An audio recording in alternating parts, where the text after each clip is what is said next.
ಶಿವಮೊಗ್ಗ ಸರ್ಕಾರಿ ಬಸ್ ನಿಲ್ದಾಣದಲ್ಲಿ ಕಳ್ಳತನ ಈ ಕುರಿತ ಬಿಗ್ ಬ್ರೇಕಿಂಗ್ ನ್ಯೂಸ್ ಬರಲಿದೆ, ಬನ್ನಿ ನೋಡೋಣ.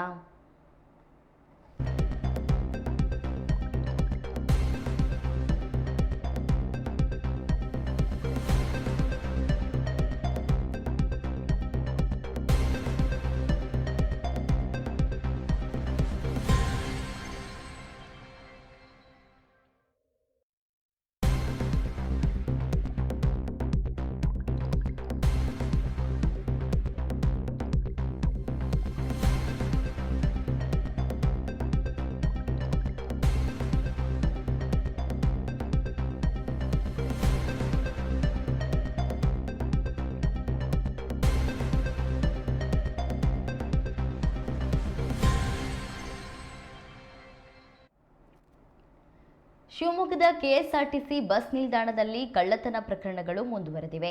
ಈ ಬಾರಿ ಮಹಿಳೆಯ ವೆನಿಟಿ ಬ್ಯಾಗ್ನ ಒಳಗಿದ್ದ ಸಣ್ಣ ಪರ್ಸ್ ಕದಿಯುವ ಮೂಲಕ ಭಾರೀ ಮೊತ್ತದ ಚಿನ್ನಾಭರಣ ಕಳವು ಮಾಡಲಾಗಿದೆ. ಏಪ್ರಿಲ್ 4ರಂದು ವಾಸಂತಿ ಎಂಬ ಮಹಿಳೆ ಮಗಳೊಂದಿಗೆ ಶಿವಮೊಗ್ಗದಿಂದ ಸಾಗರಕ್ಕೆ ಹೋಗಲು ಕೆಎಸ್ಆರ್ಟಿಸಿ ಬಸ್ ನಿಲ್ದಾಣಕ್ಕೆ ಬಂದಿದ್ರು. ಸಾಗರಕ್ಕೆ ತೆರಳುವ ಬಸ್ ಹತ್ತುವ ವೇಳೆ ವಿಪರೀತ ಜನದಟ್ಟಣೆ ಇತ್ತು. ಈ ವೇಳೆ ಅವರ ಹೆಗಲಿನಲ್ಲಿದ್ದ ವೆನಿಟಿ ಬ್ಯಾಗ್ನಲ್ಲಿ ಸಣ್ಣ ಪರ್ಸ್ ಇಟ್ಟಿದ್ರು. ಆ ಪರ್ಸ್ನನ್ನೇ ಖದೀಮರು ಕದ್ದುಕೊಂಡು ಹೋಗಿದ್ದಾರೆ.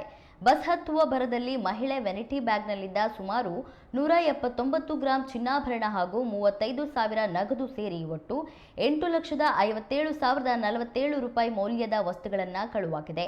ಈ ಸಂಬಂಧ ಭದ್ರಾವತಿ ತಾಲೂಕು ಆನವೇರಿಯ ವಾಸಂತಿ ಎಂಬುವವರು ದೊಡ್ಡಪೇಟೆ ಪೊಲೀಸ್ ಠಾಣೆಗೆ ದೂರು ನೀಡಿದ್ದಾರೆ. ಬಸ್ ಹತ್ತಿದ ಬಳಿಕ ಕಂಡಕ್ಟರ್ ಬಳಿ ಟಿಕೆಟ್ ಪಡೆಯಲು ಹೋದಾಗ ಕಳ್ಳತನವಾಗಿರುವುದು ವಾಸಂತಿ ಅವರ ಗಮನಕ್ಕೆ ಬಂದಿದೆ. ಕೂಡಲೇ ಬಸ್ನಲ್ಲಿ ಹುಡುಕಾಡಿದರೂ ಪರ್ಸ್ ಪತ್ತೆಯಾಗಿಲ್ಲ ಎಂದು ದೂರಿನಲ್ಲಿ ಆರೋಪಿಸಿದ್ದಾರೆ. ಘಟನೆ ಸಂಬಂಧ ದೊಡ್ಡಪೇಟೆ ಠಾಣೆಯಲ್ಲಿ ಪ್ರಕರಣ ದಾಖಲಾಗಿದೆ.